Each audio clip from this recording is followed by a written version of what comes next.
आज आहे डोहाळे जेवण. हॅलो फ्रेंड्स, मी प्रिया. चला तर मग आज असं कडक कडक ऊन पडलं होतं. कडक कडक उन्हामध्ये असं थंडगार सावली आणि प्रत्येक फळ नवीनच फळ भेटत. कडक ऊन असलं की थंडगार सावलीला बसायला खूप मस्त वाटतं बरं का. आणि खूप मस्तच वाटत नसतं बसायला सुद्धा. तिथं फळे असली का आपल्या तोंडाला पाणी सुटतं. तर मग दाखवते आज नवीन नवीन काय काय पाहिलं ते मी आज. हे पाहिलेलं मी नारळाचे झाड पाहिलं थोड्याच वेळास. आंब्याच्या झाडाला इतके आंबे लागलेले होते ना, बघूनच तोंडाला पाणी सुटतं. पण माझ्या दात खूप आंबतात बरं का, मला काय आंबा आवडतच नाही कच्चा. आणि हे होतं सुपारीचं झाड. आता सुपारीचं झाड पाहिलंय आणि आता इथं जांभळं आणि जांब मधील खूप फरक आहे. दोन्ही पण झाडं होती आणि ते आम्हाला जांब दिसल्यानंतर ना आम्ही जांब खायला गेलो.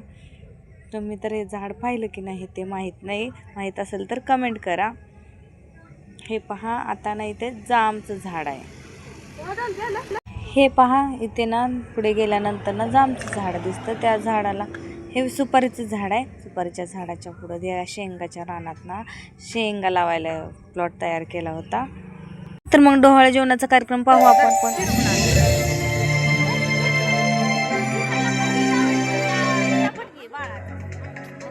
Because the pros don't wait for moments, they create them. Don't just capture life, create it.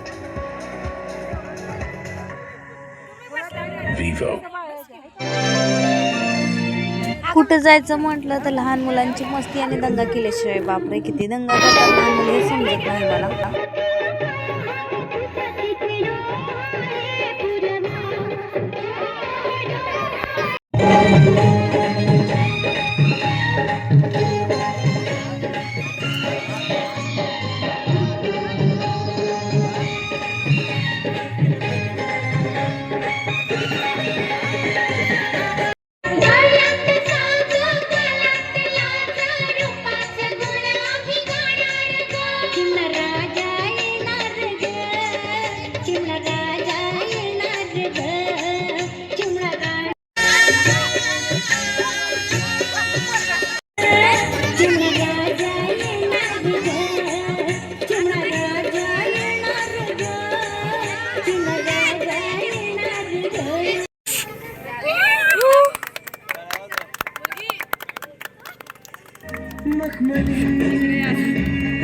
तुम्ही पाहिलंच असेल आमच्या बाळाच्या मम्माला आणि बाळाच्या पप्पाला काय आवडतं.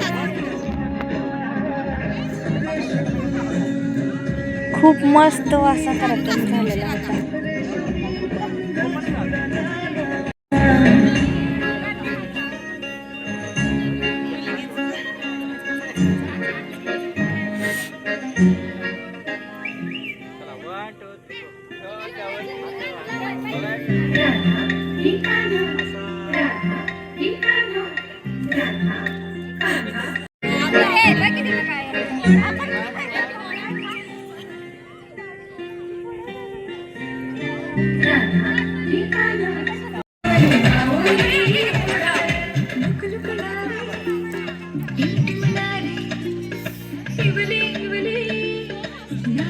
तर मग व्हिडिओ आवडला असेल तर नक्की एक लाईक करा. पुन्हा भेटू अशाच नवीन ब्लॉगमध्ये.